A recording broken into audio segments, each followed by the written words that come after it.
Before we get into the stories, I want to start this one off a little differently, with an experience of my own. You've probably picked up on the theme by now. Encounters with places or things that seem to just disappear. Almost like stepping into a dream that felt too vivid, or slipping into some kind of fugue state. Basically interacting with things that weren't there. Just more strange phenomena that leave you wondering about all the mysteries we still don't understand. For me, I grew up way out in the middle of nowhere. It was desert country in California. The closest actual city was a solid 20 to 25 minute drive away, just to give you a sense of isolation. I lived out there practically all my life until I was about 21.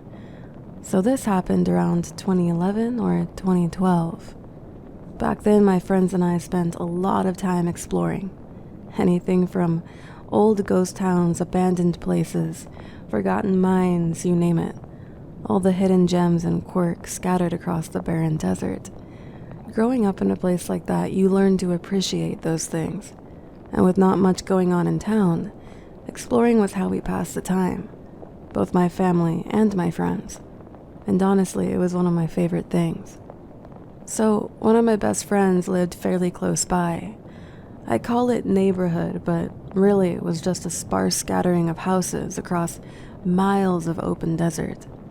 If you looked one direction, you could see the distant city, and beyond that was a road that could take you all the way to Death Valley. Look the other way, and it was nothing but mountains, flatlands, and a lonely highway cutting through the landscape. Well, we lived on the side closest to the highway and all that open desert, so pretty much away from everything. My friend would come over often, and back then we both had horses, so we'd either saddle up our horses for trail rides or hop in a truck to cruise around, listen to music, and chase whatever adventure the day offered. One day, she called me up and asked me if I wanted to ride. The weather was nice, not too hot, and the usual desert wind wasn't whipping around like it often did. Of course, I said yes, and within an hour or so we were headed out on horseback. We rarely strayed too far from home, but we also didn't always follow the same trails. We sometimes even liked to let the horses pick their way through the desert, as long as the path was passable and safe for them. Eventually, we found ourselves on a long dirt road.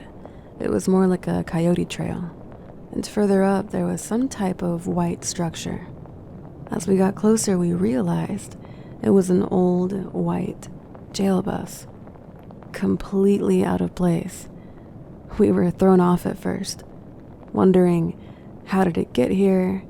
Why would it be here? The usual curiosity. And us being us, of course we had to go look and see. We dismounted, trusting the horses to ground tie, and stepped inside. It was clear the thing had been sitting out there for a long time.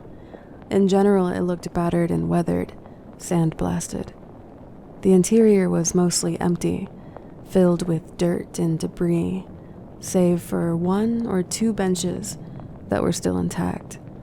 On one of them, I clearly remember seeing the words painted on the wood. "I died in this chair." I recall it being painted black. It was eerie, no doubt, but we chalked it up to a previous finder trying to spook whoever came across it next, someone like us.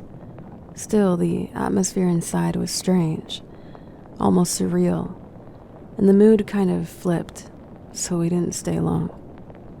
When we came back out, I scanned the area, trying to figure out just where we were. Those scattered homes were easy landmarks, and kind of gave us a sense of direction. There were a couple of unique ones even. They looked like igloos, almost, dome-shaped, but we couldn't see those, so we knew we weren't out in that area. But there was another one that stood out, to me anyway. The roof of this house was kind of a rust red compared to the others, and it was made up of those curved, I think it's called terracotta, roof style. I recognized that one right away. It was a bit more isolated than the rest, but I knew exactly which roads led to it. So when I saw it, that told me we weren't too far from my house, and we were even closer to my friends.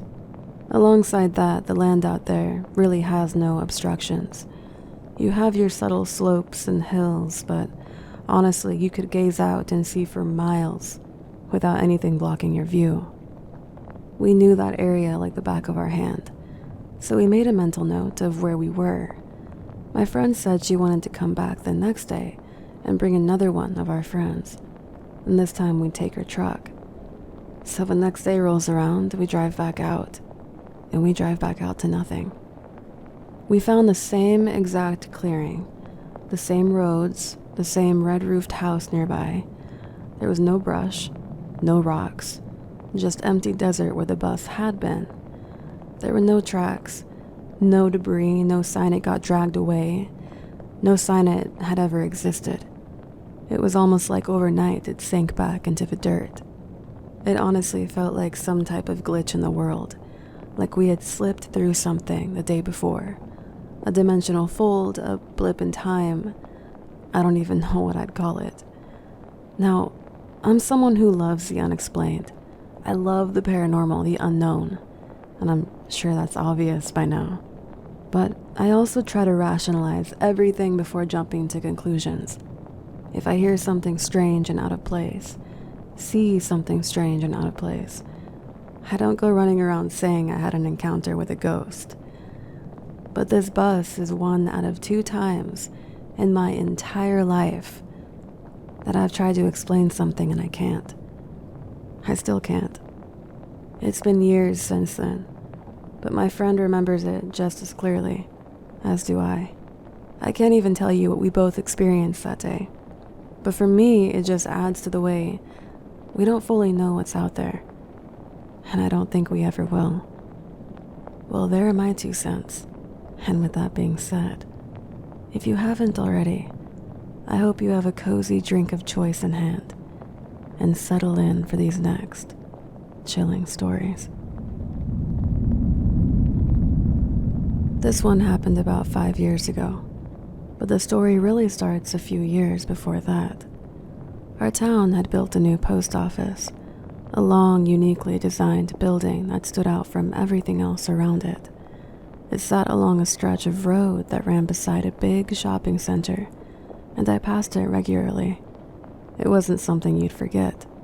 A couple of years after it went up, I was driving past that area like usual, and I glanced over to where the post office should have been. But it was gone. I figured maybe I hadn't looked closely enough. Maybe I was distracted, focusing on the road. But even as I told myself that, I knew I was trying to rationalize something that didn't feel rational. It bugged me so much that I turned around and drove back up the road just to check. I thought to myself, I'll just pull into the parking lot. Now, the parking lot had been there even before the post office, nestled between a few shops, so it was familiar. But when I pulled in and parked, I just sat there, staring at an empty patch of grass where the post office once stood. It didn't make sense. Ours is a small town. We don't have much, and that building had been a standout. There was no way you could miss it. It was still fairly new, and I knew for a fact it had been there just a week or 2 earlier. So I rationalized yet again. Maybe they tore it down recently. But the thing was, there wasn't any signs of demolition. No construction tape, no equipment, just grass, like nothing had ever been built there at all. I drove home practically scared, feeling like I've gone crazy, and I told my mom about it. That's when things got really weird. She was absolutely certain that there had never been a new post office out by the shopping center. Said the only one in town was the original downtown building. That scared me more than anything, because not only had I been there, I had been there with her. Just a few months earlier during the holidays, we had dropped off packages together in that building. It was one of those small but distinct memories. I even remembered how it looked on the inside. I asked a few other people. No one knew what I was talking about. Eventually I let it go. The post office stayed gone, and a few years passed. I hadn't forgotten what I saw, but I had accepted that no one could explain it, not even me. Then one day my mom called to ask if I wanted to go shopping. She also had a package to send to my aunt. So I picked her up, planning to take us downtown to the only post office we supposedly had. On the way there, she casually asked why I didn't just go to the other one, the new one, the one by the shops. I looked at her and said, "What?" I asked if she remembered the conversation we had about it, the one where I told her it vanished. She didn't recall. I asked about how long it had been back, and she said it never left, that it had been there for years. Then she looked at me like I was the strange one. She was genuinely concerned, asking if I was feeling okay. I told her I was fine, but inside I wasn't, because I knew what I experienced. I remembered sitting in that parking lot for a half an hour, trying to understand what I was seeing, or maybe not seeing. When we pulled into the shopping center, the post office was sure enough there, standing like it had never gone away. It's still there today, and every time I'm around the area, I keep my eye on it, but I've refused to step inside ever since.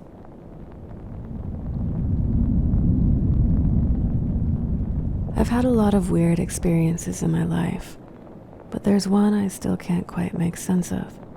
Something that's lingered in the back of my mind like a splinter I can't quite reach. It happened years ago, during a late night drive back from the mountains. We'd taken a wrong turn somewhere, an accidental detour that didn't seem like a big deal at the time. This was before everyone had smartphones, so we were relying on an old map book and our memory of the route. The road we ended up on was long, narrow, and completely deserted. No streetlights, no traffic, just winding asphalt cutting through dense forest and patches of open land under a starless sky. It didn't show up in the map book, which was unsettling in itself, and we were running low on gas, dangerously low. After what felt like an eternity, we came across a small gas station, a lone building, flickering sign, one working pump, but they were out of gas. The people inside were cold and standoffish, speaking just enough to tell us that deliveries were delayed, and there wouldn't be another one for a few days. I asked the name of the road in the nearest town. They told us, but the names meant nothing. We were about to accept that we'd be spending the night on the side of the road, when a group of dirt bikers came rumbling out of the woods. Locals, maybe, covered in dust and loud, but they were friendly. One of them had a spare jerry can of gas and offered it to us without much explanation. It was just enough to get us moving again. We followed the road until it curved through a dense patch of trees, and then suddenly, without any real transition, we were right next to a truck stop we all knew, a familiar landmark on a highway we'd taken a dozen times before. It was as if this detour had looped us back into reality.